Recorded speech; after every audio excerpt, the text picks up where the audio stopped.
Damos la bienvenida a esta conferencia que lleva por título Religiosidad Popular y Afrofuturismo Caribeño en la Ciencia Ficción Dominicana. Para AP Cultural es un privilegio contar con ustedes, con la presencia de estudiantes, nuestro maestro de la Rosa que está aquí, miembros de AP Cultural como Alejandro Moscoso Segarra, decano de la Facultad de Humanidades de UNAPEC, y también la estimada Astud, que dirige AP Cultural, y en nombre también de su presidente, que es Carlos San Giovanni, que no ha podido estar aquí por motivos ajenos a su voluntad. Saludos también a Gustavo Ubrí, que está a cargo de la organización junto a Patricia Castillo de estos eventos. De inmediato presento a nuestro invitado, egresado de la Universidad APEC, de la carrera de Publicidad. Isidro Jiménez Guillén nació en San Cristóbal en el año 87.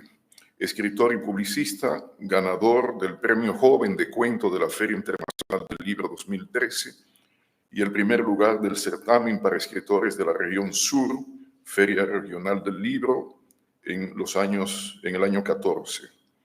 Entre otros reconocimientos en el concurso de cuento de Radio Santa María. Ha sido jurado en certámenes como el Premio Joven de Cuento en 2021 y ha participado en eventos internacionales como la Feria del Libro de New Jersey en Estados Unidos en el año 2021, así como en el primer Festival Internacional de Poesía Vallenata en la ciudad de Valledupar, en Colombia. Esto fue hace poco, en este año 2023.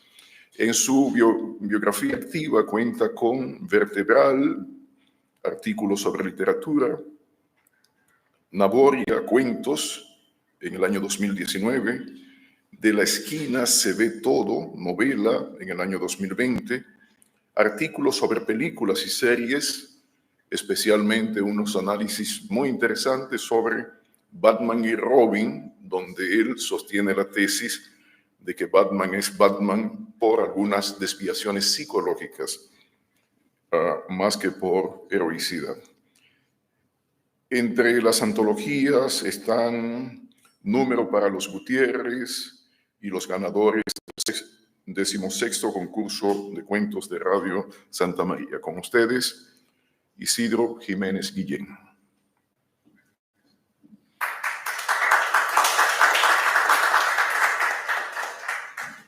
Muchas gracias. Yo voy a hacer esto de pie porque, primero, para hacerlo más dinámico, no somos tantos. Segundo, porque tomé mucho café esta mañana y tengo que botar esa energía de alguna forma. Como ya le dijo el maestro Hernán Chavalier, soy egresado de acá, de la Universidad de APEC. Uno de los honores más grandes que yo he recibido es el poder venir a la universidad donde yo estudié y poder presentar algo, devolver ese algo de educación que recibí. Esa debería ser la meta de todo el que se gradúa de lo que sea y donde sea. Bien. Eso y ser un ciudadano también. Religiosidad Popular y Afrofuturismo Caribeño, la ficción especulativa dominicana, fue un ensayo que preparé. Soy parte de un colectivo que se llama AFE, Asociación Dominicana de Ficción Especulativa, cuyo líder está acá. Acá está el maestro Marcus, para que pida un fuerte aplauso. Y ese ensayo fue presentado durante el Congreso de Ficción Especulativa, celebrado durante la Feria del Libro, de la pasada Feria del Libro, que es como continuidad del mismo Congreso celebrado en Puerto Rico en este presente año. Entonces comienzo estableciendo el propósito de esta conferencia. El propósito básicamente es establecer cuáles elementos de ficción especulativa, de religiosidad y afrofuturismo, si lo hay, están presentes en la narrativa dominicana. Establecer cuál futurismo afrofuturismo es el que existe acá, porque se tiene la idea, si bien generalizada, poco profunda, de que existe afrofuturismo en todas partes y que cualquier cosa escrita sobre futurismo en el Caribe siempre va a ser afrofuturismo, como si no existieran otras vertientes dentro de nuestra genealogía cultural, como si solamente fuéramos los españoles y los africanos que trajeron para acá. Pero como que no hay ningún elemento taíno, no hay nada. Somos, es como si aquí estuvieran todos los elementos para hacer Pantera Negra, pero sin matar. Y realmente acá sería algo como taíno futurismo por ahí. Bien.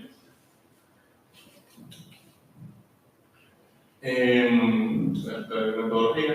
Explicaremos primero qué es sincretismo religioso para poder entender qué es lo que somos, por qué somos como somos y de dónde venimos.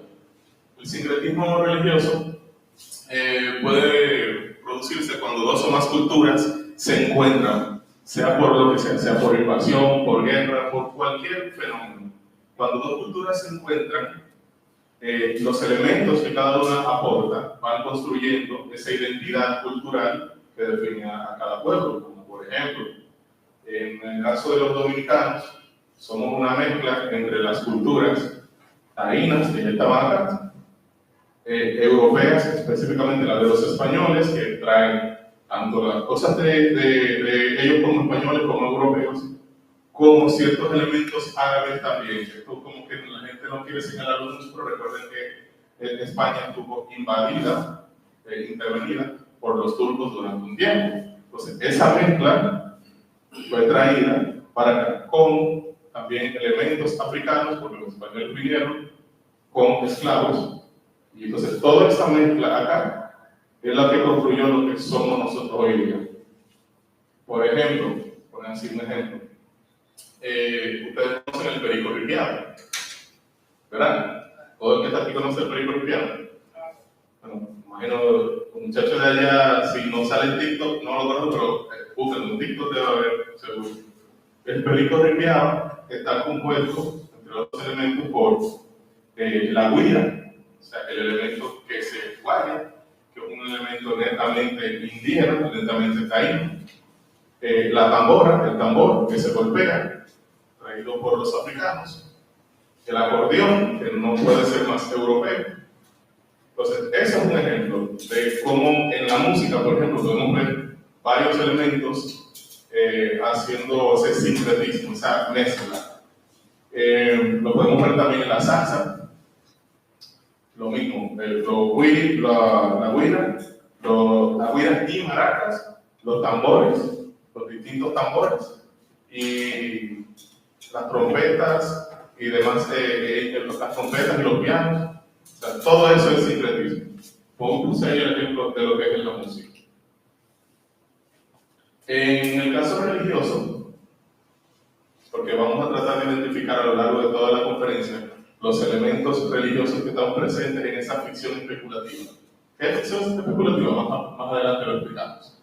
En el tema religioso, tenemos que los africanos habían traído sus deidades y que para que sea un lenguaje más ligero, para que los esclavizadores no le partieran la madre, ellos decidieron cambiar el nombre, adaptar esos nombres de sus deidades, de todo su panteón. Y tenemos, por ejemplo,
para él esas ideas revolucionarias basadas en alguna revolución extraterrestre que hubo hace miles de años. Y él entonces trajo esas ideas revolucionarias acá y comenzó toda la gesta que produjo que en 1844 lograran la independencia. Entonces, en esa narrativa, en esa posible narrativa, estaríamos estableciendo.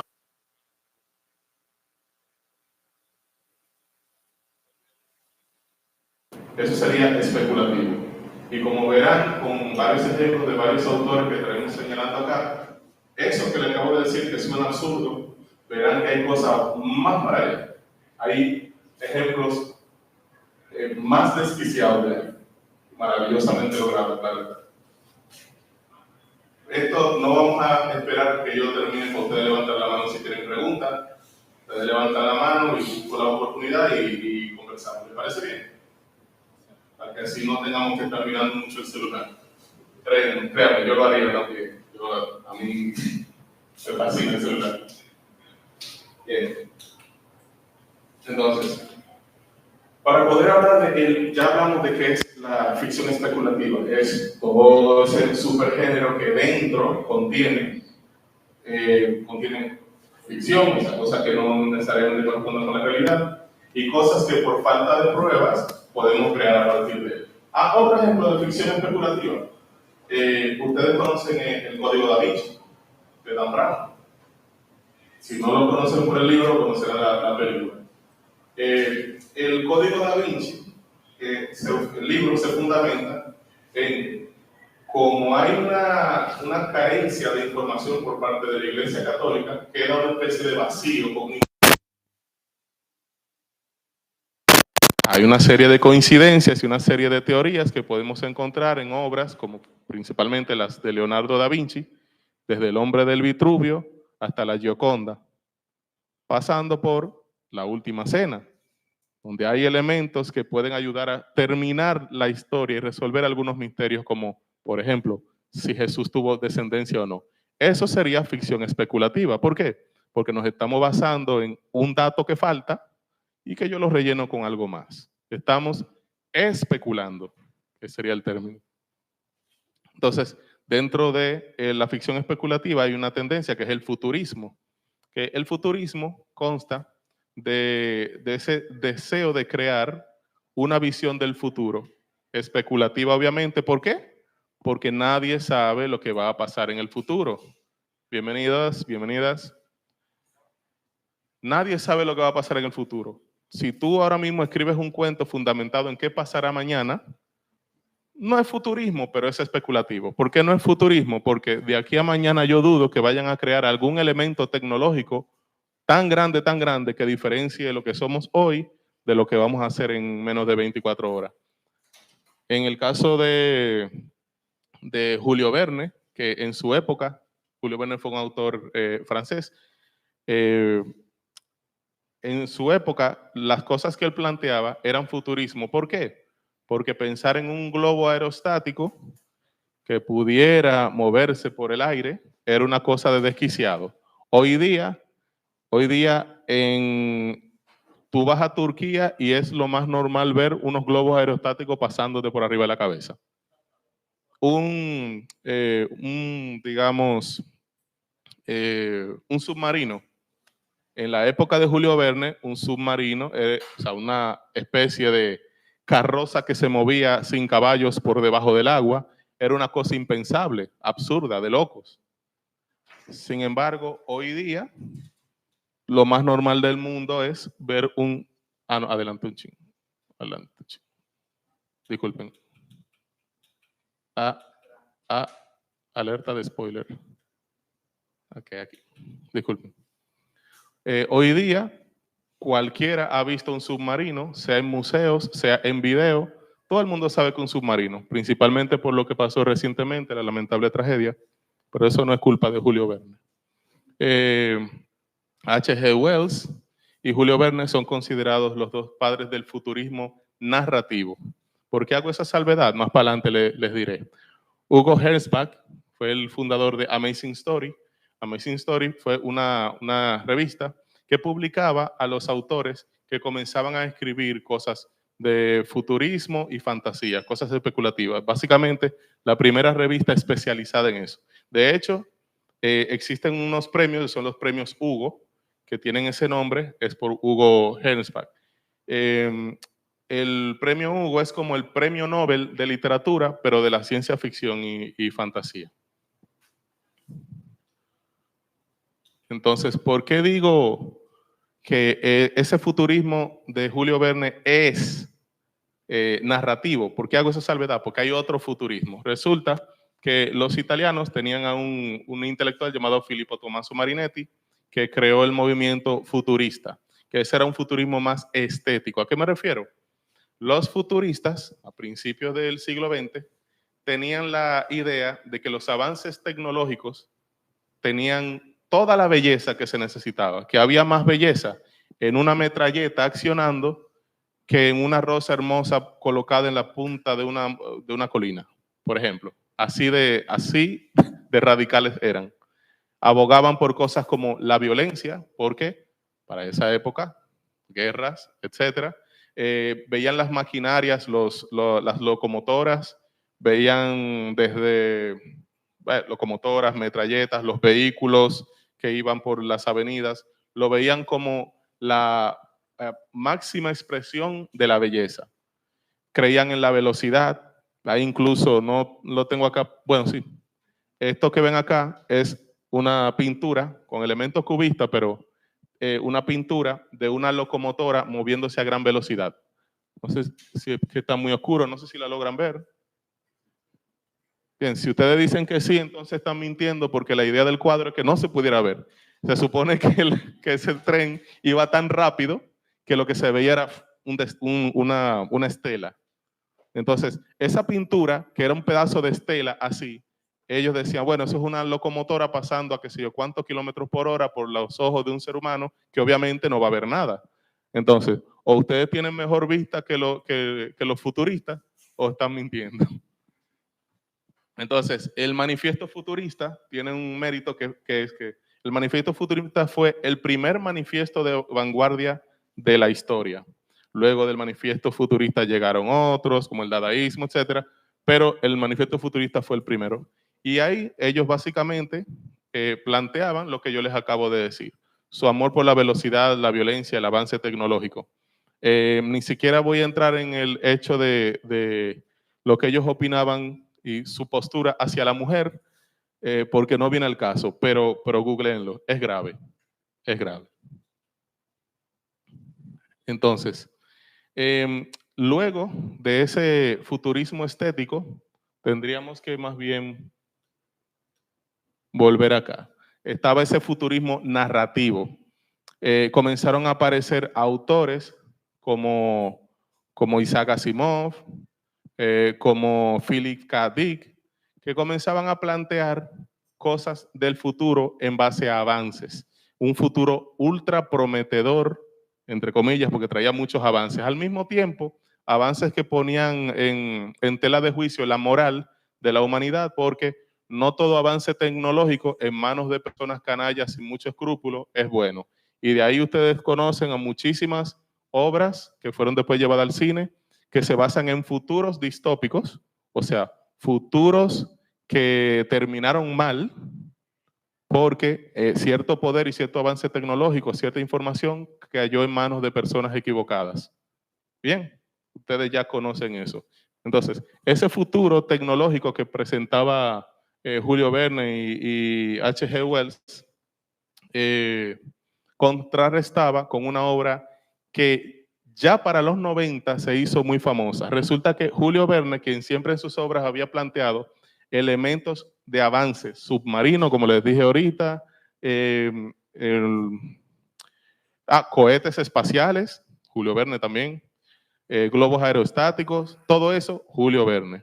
Pero hubo una obra que su editor le rechazó en 1860. Ya en pleno apogeo, ya el tipo era reconocido, todo el mundo lo leía, porque cada vez que querías leer un libro de Julio Verne, tú sabías que ibas a obtener algún avance tecnológico que tú no ibas a estar vivo para ver. El tipo era una garantía de éxito, pero llega con un libro que se llama París en el siglo XX. París en el siglo XX es una obra que contrastaba bastante con el Julio Verne, que era más comercial, que todo el mundo compraba.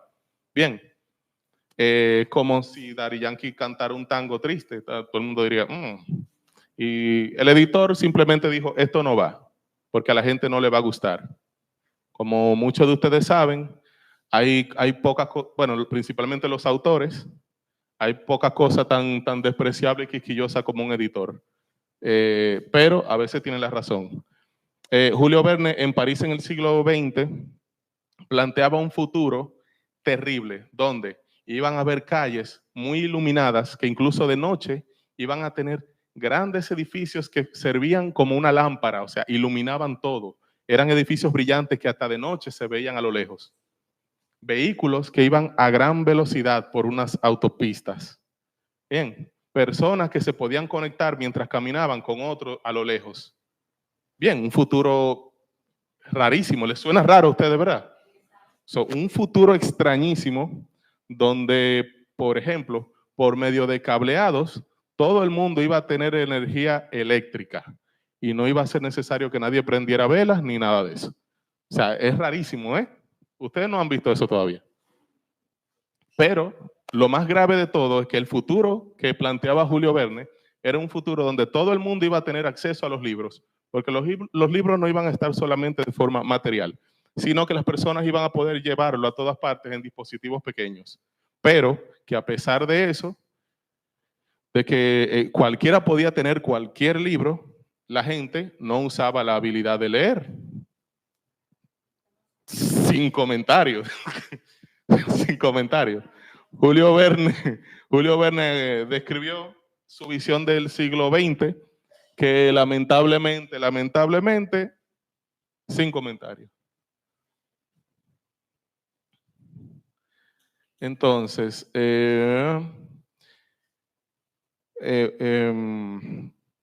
todos los narradores que comenzaron a hacer ciencia ficción se hicieron muy populares, pero tenían algo en común. Todos eran de raza aria, como dirían los amigos alemanes. Todos eran los blanquitos. Todos eran blancos estadounidenses o todos eran blancos europeos que por la Primera o por la Segunda Guerra Mundial eran acogidos por Estados Unidos, como en el caso de Asimov.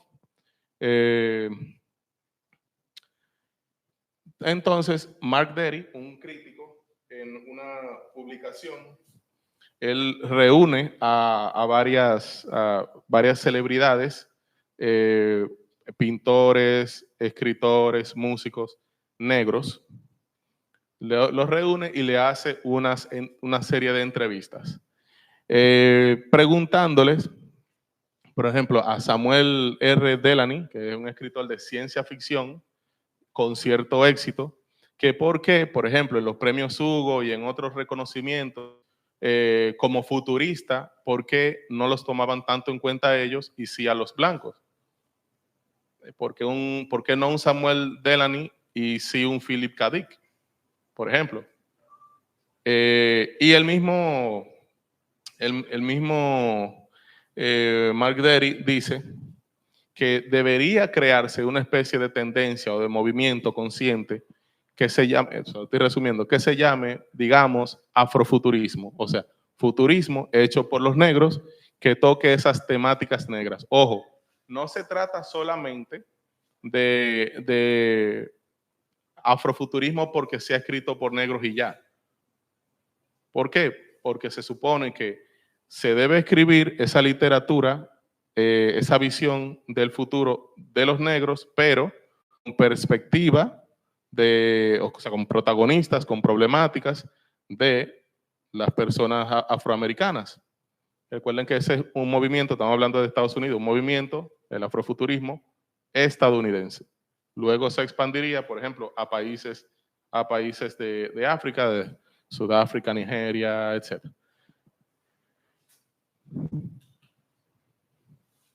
Entonces, antes de que Mark Derry hablara bye. Antes de que Mark Dery hablara con autores de raza negra de Estados Unidos, hubo otro elemento que se considera precursor de lo que era el afrofuturismo, pero esto ya no era en la literatura. Resulta que Herman Poole Blond era un músico estadounidense que comenzó a experimentar, tipo muy creativo, comenzó a experimentar con elementos electrónicos. Era un músico de jazz, tenía una banda bastante exitosa también. Comenzó a experimentar y de pronto adoptó una cosmogonía que ponía a los negros estadounidenses como el centro. ¿A qué me refiero? Él decía que los negros tenían un origen extraterrestre y que prueba de ello era Egipto. Egipto es un país que está en el continente africano y Egipto tiene una serie de construcciones de criaturas y de mitologías que si tú me dices que eso es extraterrestre, yo te lo creo de una. Por ejemplo, si tú me dices que la pirámide de Keops o la de Kefren o la de Miserinos es una nave espacial extraterrestre, todo el mundo aquí lo creería porque tiene la forma, por una serie de cosas, por los misterios que hay, por cosas que todavía no se han entendido. Entonces, el amigo Herman se cambió el nombre y se puso Sumra. Sumra, que hace referencia al dios principal de la cultura egipcia, el dios del sol. Como siempre, cuando eres el dios de alguna mitología, siempre tienes que ver con algún asunto natural, sea el dios del trueno como el dios, se me fue, como Zeus, perdón, como Zeus, que era el dios del trueno, Thor, en la nórdica, dios del trueno, del rayo, del trueno, perdón, y Sumra, dios del sol, de la egipcia. Él se cambia el nombre, adopta esa visión, cuyo principal manifiesto es una película llamada Space is the Place.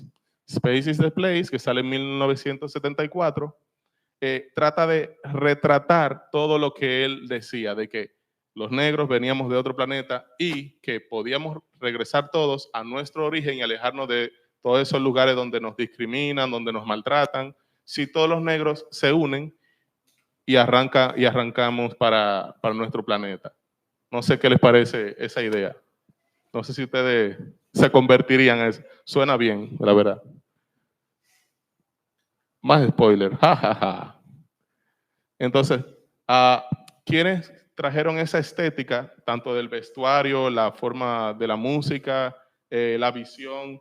Después de él vino Parliament Funkadelic, que es también un grupo, pero ya no de jazz, sino de funk, que tuvo nuevamente relevancia luego de la segunda parte de una película también de ciencia ficción muy popular que se llama Guardianes de la Galaxia.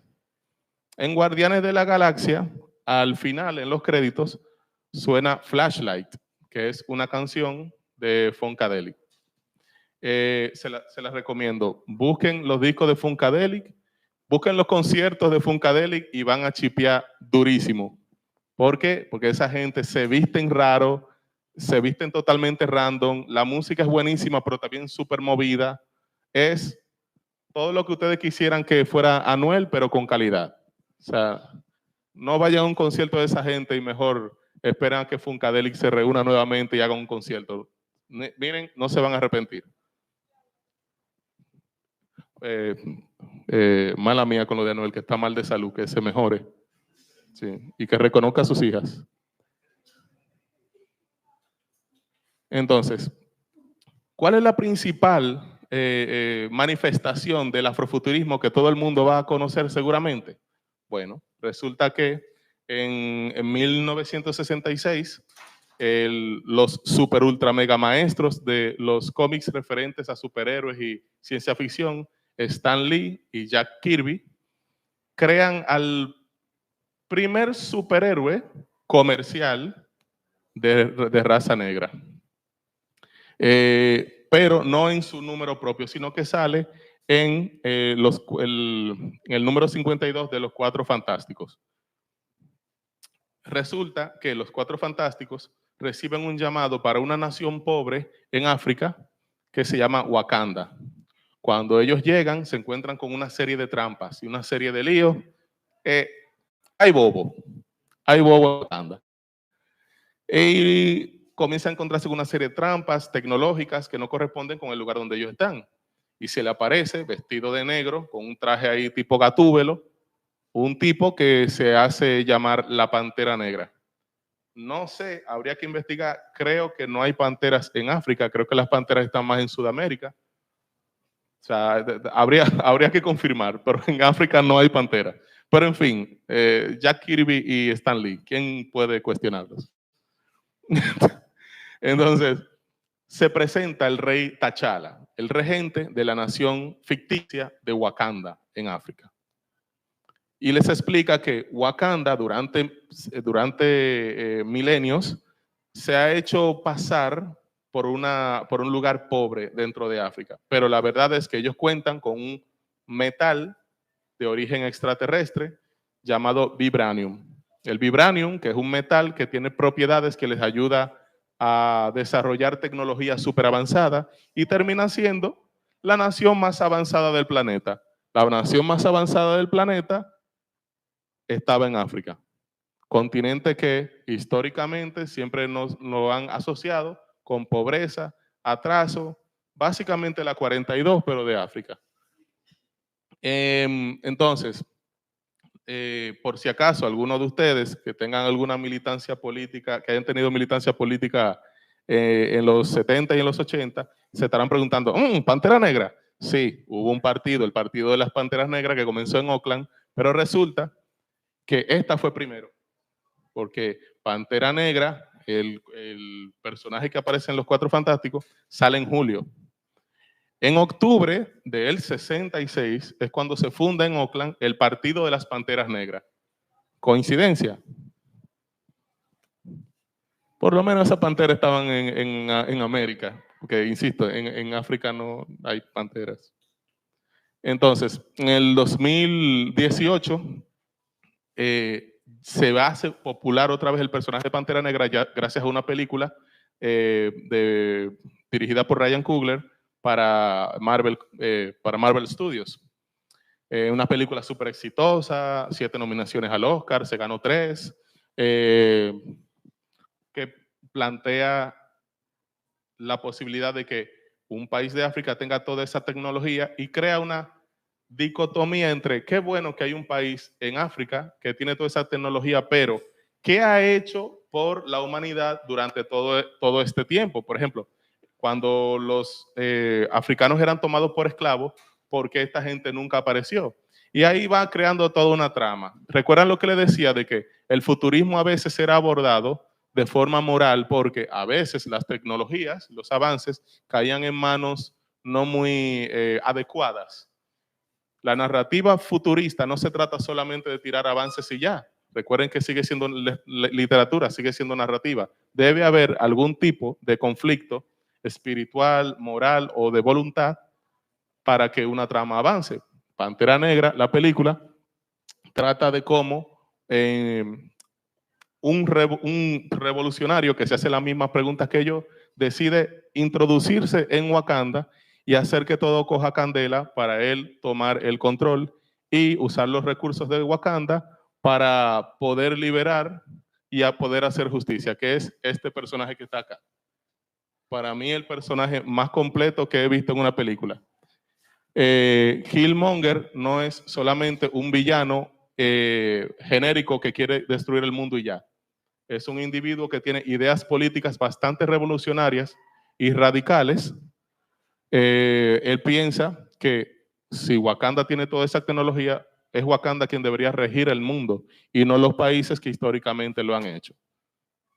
¿Ven cómo toda esa idea siempre de resarcir años de esclavitud y de maltrato siempre va a estar presente en de una u otra forma en la literatura de ciencia ficción futurista escrita por negros, o sea, afrofuturismo. Entonces, ya estamos saliendo de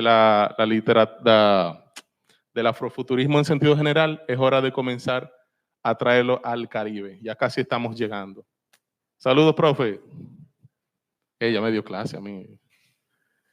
Entonces, Qubit del 2011 es una antología, la primera antología en Latinoamérica de ciencia ficción. Y ahí comienza esta fiebre porque los latinoamericanos también estábamos escribiendo ciencia ficción, pero dentro de ese género nosotros éramos una cosa secundaria porque el mercado siempre ha estado en los pendejos que comenzaron la vaina, los gringos, los estadounidenses. Nosotros lo hacíamos y lo consumíamos como entre nosotros. Entonces, en Qubit hay hay un autor dominicano, Mario Dávalos,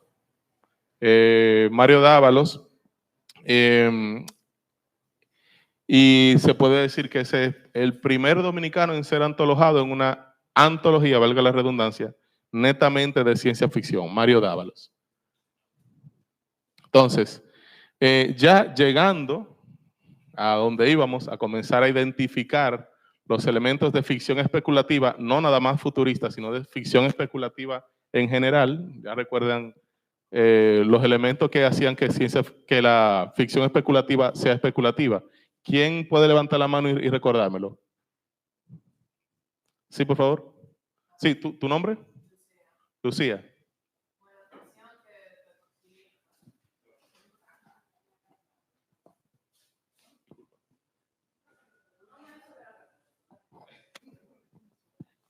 Bueno, según recuerdo yo, los elementos de la ficción especulativa vienen a ser ficción, siendo algo que no es real, perteneciente al género literario, y la especulación, el llenar los espacios vacíos dentro de la historia o en el futuro, como estábamos viendo, en base a pequeñas ideas que pueden resonar en algo más grande.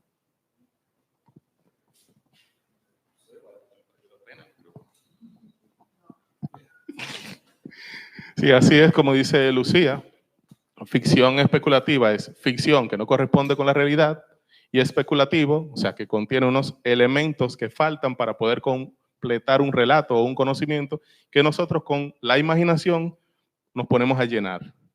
En cuentos escritos antes del exilio, Juan Bosch tiene un cuento que se llama 2 pesos de agua, en el que, al parecer, en un pueblecillo donde ha dejado de llover durante un tiempo, el ganado comienza a morirse, la gente comienza a mudarse, a irse para otros pueblos. El caso es que hay una crisis fuerte y una de las señoras que siempre creen en este tipo de hechizos y cosas, decide reunir 2 pesos para írselo a llevar a las ánimas y que ellas les provean de suficiente agua para poder recuperar cosecha, ganado, etc.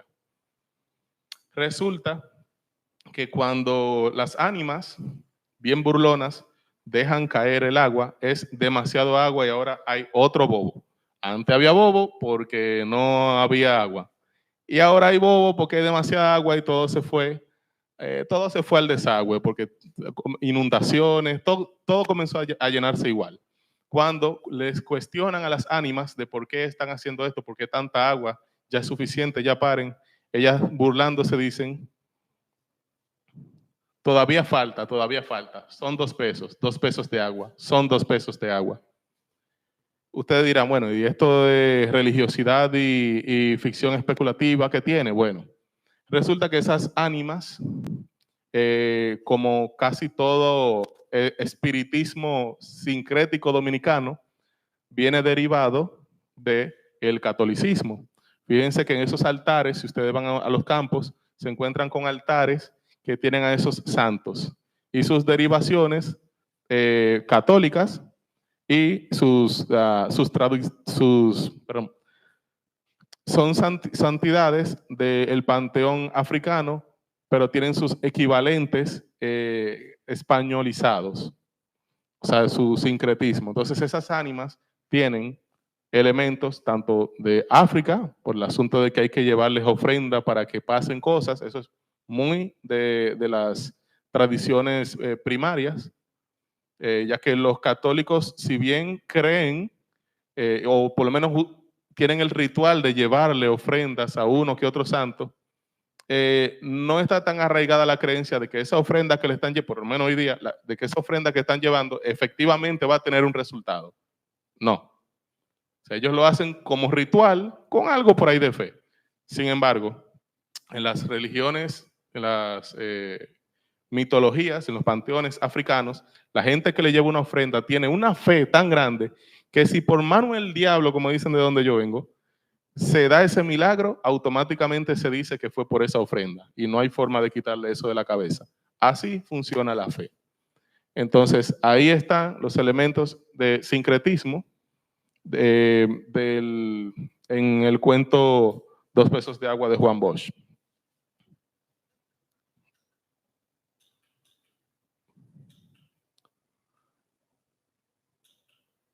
Bien, ok. En cuentos escritos en el exilio también hay un cuento que se llama La Mancha Indeleble, que tiene un simbolismo fantástico. En La Mancha Indeleble es un cuento donde al parecer la persona que quiere conseguir algo en un gobierno, un tipo de gobierno corrupto, debe quitar su cabeza y ponerla en la pared. Ustedes dirán, bueno, si se quita la cabeza se va a morir. Es simbolismo, ¿eh? No, nada es tomado literal. Recuerden que Juan Bosch tenía también esa tendencia a utilizar su narrativa para señalar defectos sociales en nuestra sociedad, valga la redundancia. Entonces acá él hablaba de la corrupción, ¿cómo? Haciendo que la gente al entrar ante la presencia de alguna entidad política se vieran obligados a despegar su cabeza, o sea, su conciencia, su capacidad de razonar, despegar a la cabeza y la colgar en la pared. Eso es simbolismo por todas partes. Que Juan Bosch no es nada más los cuentos de camino que los profesores nos dicen. No, mira, esté maltratando que... No, Juan Bosch también se iba bien crack a veces. Horror prehistórico, con el caso de Los Últimos Monstruos, que está en más cuentos escritos en el exilio, donde Juan Bosch, de forma especulativa, plantea la idea de que un grupo de personas en la prehistoria que no se conocían se encuentran y tratan de escapar a una pelea que hay entre 2 criaturas prehistóricas que se están matando entre sí, aludiendo a que esas 2 criaturas gigantescas son los últimos 2 monstruos prehistóricos gigantes que existieron en la Tierra. Pelearon y los humanos que estaban ahí fueron los primeros testigos. No hay forma de comprobar eso y no hay que comprobarlo. ¿Por qué? Porque eso es ficción. ¿Ficción? Exacto. Todo cabe.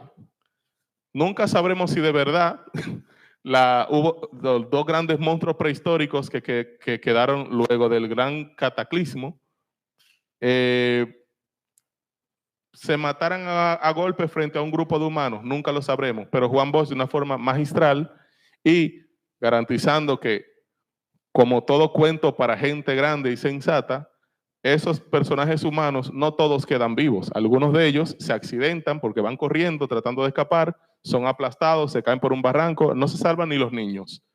Entonces es un cuento que se los recomiendo como una especie de Game of Thrones. Tú no sabes quién va a quedar vivo, ahí se está matando todo el mundo. Totalmente recomendado. Entonces, fantasía taína. Nos vamos a visitar a Virginia Peña de Bordas con un cuento que se llama La Heracra de Oro, donde un joven, hijo de un nitaíno, el nitaíno era el ayudante o consejero o asistente de un cacique. Entonces, este hijo, que vendría siendo un taíno popi, porque tenía cercanía, su familia tenía cercanía con el poder, el taipopi, decide iniciar una aventura y comenzar a buscar una reliquia, se pierde ahí el aventurero adolescente que quiere morirse y se encuentra con 3 seres, posiblemente ciguapas, que él, que no se siente tan taíno a pesar de su padre tener cierto rango, esas ánimas comienzan a cuestionarlo sobre qué tan taíno él se siente que es. Él se asume como español, incluso el nombre que tiene, mala mía, no lo recuerdo ahora, el nombre que tiene es español totalmente. Y las ánimas, esas tres criaturas, comienzan a cuestionarlo sobre eso. Y los retan a buscar la heracra de oro. Una heracra es el término que utilizaban las mujeres taínas para referirse a una casa. Es el equivalente de bohío, pero en la lengua que hablaban, por ejemplo, las mujeres. Por ejemplo, todo el mundo decía bohío, pero en lenguaje taíno, heracra era una palabra que solo utilizaban las mujeres para referirse a lo mismo. Fíjense la riqueza del lenguaje taíno, que lamentablemente no hay ninguna institución motivando a la gente a que estudie esa lengua y se va a perder. Pero fíjense como una sola palabra tenía dos vertientes, uno para un grupo y otro para todo el pueblo taíno en general. La heracra de oro es un cuento fantástico que retrata los elementos culturales taínos, pero también su idiosincrasia, la idiosincrasia del taíno de esa época, de la colonia, cuando todavía habían los más jovencitos, no se asumían como taínos, sino que decían, no, tío, si yo soy español también. O sea, cualquier parecido con la realidad dominicana, donde los jóvenes dominicanos están muy orgullosos de estar aprendiendo inglés, pero escriben agua con H en español, pero se sienten orgullosos de hablar inglés. Cualquier parecido con la realidad. Virgilio Díaz Grullón, de Santiago para el Mundo, publica en 1958 Crónicas de Alto Cerro, pasando él de Un día cualquiera, que era un libro que tenía cuentos netamente realistas, a Crónicas de Alto Cerro, que es un libro donde él comienza a experimentar con temas de fantasía, ciencia ficción. Él comienza a trabajar los temas especulativos, pero con elementos dominicanos, elementos de la sociedad dominicana. Por ejemplo, en el caso de Más allá del espejo, y aquí voy a necesitar ayuda, bueno, lo hago yo mismo. En Más allá del espejo, él nos presenta a un señor que va a una tienda de antigüedades y se encuentra con un espejo decorado con elementos de ángeles y toda esa cosa de la imaginería religiosa católica. Se lleva ese espejo, pero comienza a sentir que el reflejo que le está viendo en el espejo no es él y que siente que ese alguien lo está llamando constantemente. Se ve, es él, es totalmente él, tiene todos los elementos de él, pero algo le dice que ese no es él y que ese lo está llamando a meterse en el espejo. No les voy a decir al final, solo le diré que al pana no lo encontraron. Alerta de spoiler. Pero léanlo, porque lo maravilloso de los cuentos de Virgilio Díaz Grullón, como de todos los narradores que estoy diciendo acá, es que tú saberte el final no le va a restar a la experiencia, a la maravillosa experiencia de leerlos, porque ellos son más que un final. Sí, esos cuentos son más que el final. Entonces, este es un fragmento del cuento. Quiero que alguien de ustedes lo lea al mismo tiempo que yo voy a poner ese clip de video que está ahí arriba y ustedes me van a decir de qué película es. ¿Quién se anima? Sí, la joven de verde. ¿Tu nombre? ¿Se te olvidó? Marjorie. ¿Tendrás que acercarte o tú lo lees bien de ahí? Pues te acerco yo el micrófono. Sí, por favor.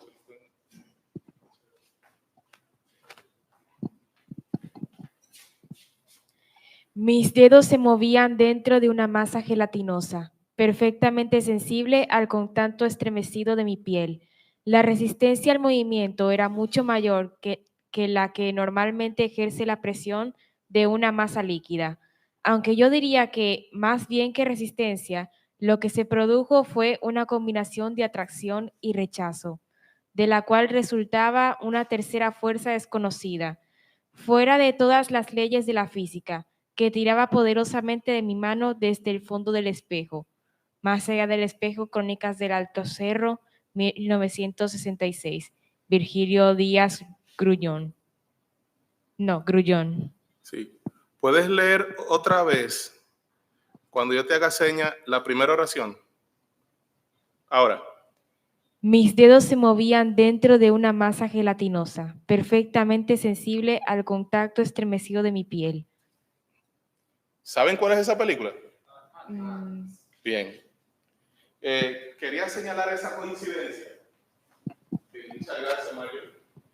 Quería señalar esa coincidencia porque, aparte de Alicia en el País de las Maravillas, que estuvo mucho antes que Virgilio Díaz Grullón, está también Matrix, mucho después de Virgilio Díaz Grullón. Matrix es del 1999. Virgilio Díaz Grullón publicó Crónicas de Alto Cerro, donde está Más allá del espejo,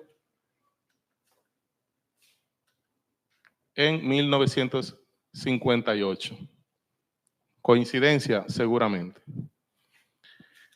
Entonces, me dicen ya, casi terminando ya voy a finalizar con dos autores más solamente. La distopía. En ficción especulativa, ¿qué es la distopía? Bueno, distopía es un futuro que, por lo que les dije anteriormente, los avances tecnológicos, el poder, etcétera, ha caído en manos de personas muy malas. Ustedes conocen el caso, por ejemplo, de Terminator, la saga de Terminator, por lo menos las dos primeras, que son las dos películas que sirven, lo otro es una pura bosta, pero en ese nos presenta un futuro donde las máquinas ganaron. Y entonces el ser humano debe enfrentarse a las máquinas para poder alcanzar la libertad, igual que Matrix, etc. Entonces, en una distopía es ese futuro poco alentador porque por X o Y razón personas malas han quedado en el poder de los recursos. En el caso de Anti-Woman o Eva Again, mira, puse mal el nombre. Okay. Anti-Woman o Eva Again es una novela de 1983, la primera novela de ciencia ficción escrita en el país, donde se plantea un futuro donde la humanidad ha dejado de traer gente al mundo. Se han esterilizado los seres humanos porque los recursos no estaban alcanzando. Una idea pendeja, pero gobernantes siendo gobernantes. La idea de esterilizar a la humanidad porque se están acabando los recursos ha provocado que, como ya la gente no está pariendo, la humanidad tiene su fecha de vencimiento, porque cuando el más jovencito sea un viejo y se muera, ya se habrá acabado la humanidad. No hay esperanza para la humanidad porque no hay forma de traer hijos al mundo, hasta que aparece una india en América llamada Inti Woman, que está embarazada. Y ahora hay todo un dilema moral de que si sería bueno que trajeran más, que comenzaran a traer gente al mundo, si esa muchacha hay que exterminarla, ¿qué va a pasar con ella? Lean la novela y sabrán. Y ustedes dirán, ¿y esto, aquí hay gente de cine o alguien que esté relacionado con cine, guionistas o algo? Bien. Inti Woman salió en 1983. Children of Men salió en 1992. A Children of Men le hicieron una adaptación en el 2006, Su Majestad Alfonso Cuarón, una excelente película, pero a Inti Woman, que salió mucho antes, no se ha hecho ninguna adaptación. ¿Qué es lo que pasa?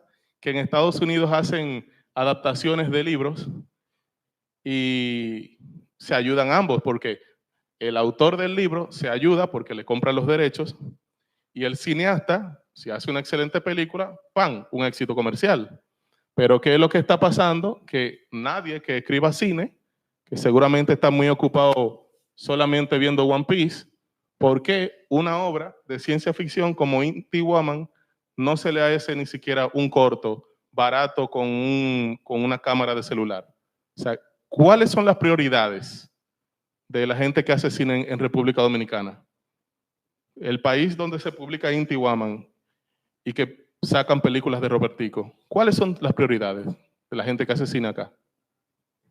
No lo sé. Dejo esa pregunta en la mesa. Y ya, finalizo porque el maestro Hernán Chavalier me va a arrancar la cabeza, pero mira quién está ahí. Mira quién está ahí.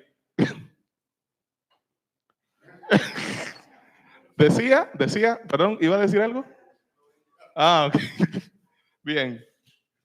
En la recámara aislante del tiempo se trabaja bastante del espectro de la ficción especulativa, desde ciencia ficción, avistamientos de extraterrestres, cosas súper absurdas como el cuento que le da nombre al libro, en el que un individuo se queda dormido dentro de su auto, pasando 10 años, él se queda en su auto y el mundo sigue avanzando. Cuando él despierta, sale del auto y han pasado 10 años. O sea, imagínense que ustedes estén en una situación como esa, ¿cómo se sentirían? Nan Chevalier, en la recámara aislante del tiempo, también trabaja el avistamiento de fantasmas, cosas fantásticas, cosas del absurdo, una serie de situaciones, siempre con el buen humor de él, que hace que los personajes, aunque se lo esté llevando el diablo agarrado por los pies, siempre el narrador busca la forma de plantearnos como algo que podría ser divertido. Continúo. Y ya casi ya finalizando, ya ahora sí finalizando, como dice Juan Freddy Armando, que finaliza 5 veces la conferencia. Bueno, ya para finalizar. El sincretismo religioso y sincretismo especulativo en crónicas historiológicas de nuestro amigo Odilius Black. En crónicas historiológicas, él ya no se queda simplemente en plantearnos situaciones extrañas, situaciones creadas a partir de su imaginación y ya, sino que él se mete con los asuntos históricos, desde presentar que los extraterrestres, los españoles que eran vistos por los taínos como seres de otro mundo, seres extraterrestres. ¿Por qué?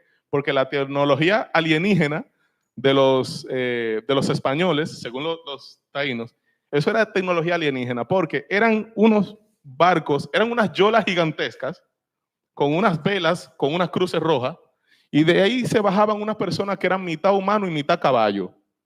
Para colmo, tenían unos trajes de metal que hacían que las piedras y todas las cosas les rebotaran sin hacerle daño. Y para colmo, tenían unas varas mágicas que cuando hacían así, ¡pam!, disparaban fuego, lanzaban fuego. Eso es tecnología extraterrestre por todas partes. Esa vaina no puede haber sido creada por un ser humano. Eso decían los taínos. Odilius Black se va por ahí. Y no nada más con el tema de la colonización, sino con muchos temas históricos que Odilius le da una reimaginación y nos lo vende como una cosa, un contacto extraterrestre. Entonces es interesantísimo Crónicas Historiológicas. Fue publicada en el 2017, año que yo me gradué de aquí. La paradoja del Fénix. Esta es muy importante que hoy día se lea este libro, publicado en el 2018, donde se plantea que en un futuro lejano se abre un portal dimensional, bidimensional, que permite que de otra dimensión más pobre, una sociedad y una realidad más pobre, crucen acá. ¿Le va sonando el asunto? Crucen para acá porque no hay recursos de donde ellos vienen. Ellos cruzan esa frontera dimensional, vienen para acá, se va armando una invasión pequeña, hay una transculturación porque los elementos culturales de ellos comienzan a mezclarse con los de aquí, hay gente que lo discrimina, hay gente que está en contra, hay guerras grandísimas a nivel Star Wars, y hay todo ese dilema moral y político sobre la migración de una dimensión a otra. ¿Le suena? Bueno, entonces, y ya. Quiero ponerle este fragmento para lo próximo que viene. Y oí cómo sonaba la voz del trueno. Y miré y ahí estaba. Me dicen si reconocen al personaje.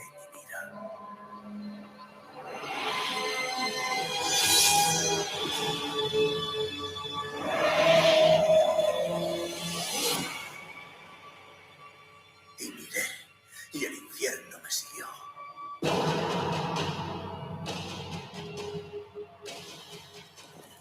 tinieblas por doquier. Usted no es el único que lo ha perdido todo. Si la venganza es lo único que busca, jamás podrá salvar a la humanidad. Libre esta guerra conmigo, no por un hombre, sino por el mundo, señor presidente. ¿Todavía? ¿No le viene el sombrero? No me siguió.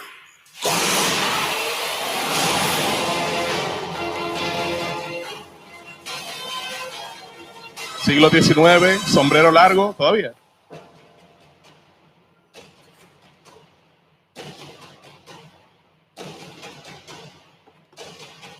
Así es. En Hollywood comenzaron con la tendencia de tomar a personajes, por ejemplo, personajes literarios como Hansel y Gretel, y poner Hansel y Gretel, cazadores de gigantes, o agarrar a Adam, el monstruo creado por Víctor Frankenstein, que el monstruo no se llama Frankenstein, el monstruo se llama Adam. Frankenstein es el doctor. La novela tiene el nombre del doctor, no del monstruo. El monstruo se llama así. Entonces, Adam ha llegado al siglo XXI, ¿sí? No quiere decir que el monstruo no es Adam, sino el doctor que creó a Adam. Víctor Frankenstein, según la teoría del caballero, no lo digo yo, lo dice él, Víctor Frankenstein sería el monstruo. ¿Por qué? Porque él, en su afán de crear vida y parecerse a Dios, ha creado una criatura que, al él negarla y rechazarla, decide cobrar venganza. Pero el culpable no fue el monstruo en sí. El culpable fue el verdadero monstruo, que es el doctor Víctor Frankenstein.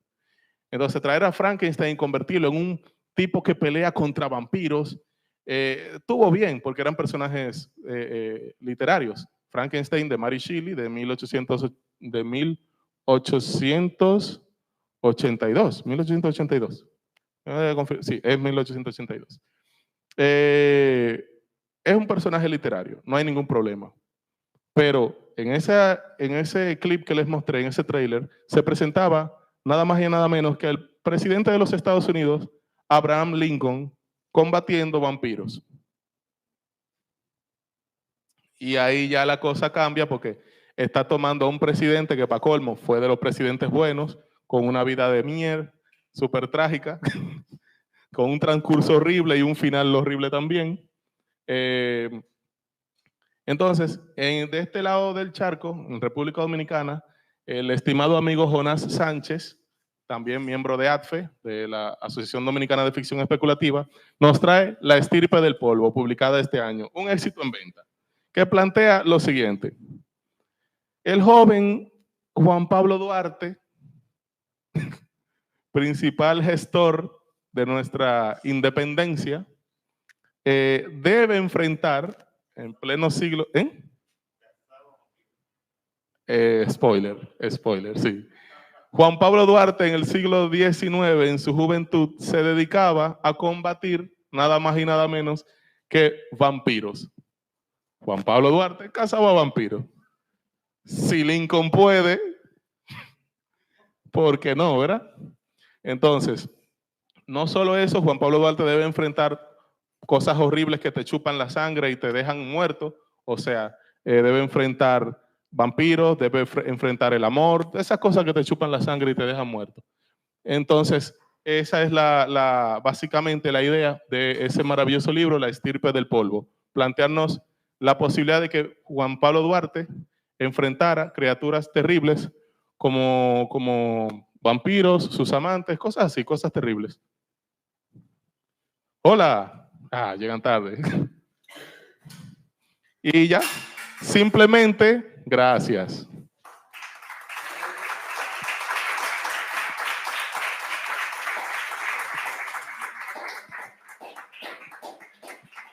Bueno, muchas gracias a nuestro invitado de hoy, a Isidro Jiménez Guillén. Por asunto del tiempo, porque este es un espacio que se transmite y el tiempo siempre lo tenemos muy controlado, no vamos a pasar a ronda de preguntas. Agradecemos a P Cultural, en nombre de su presidente, Carlos San Giovanni, a los estudiantes, profesores e invitados, y de manera muy especial al escritor, amigo de mucho tiempo, mi amigo, gran escritor dominicano, importante escritor, ustedes han visto con una formación sólida acerca de los temas que trabaja.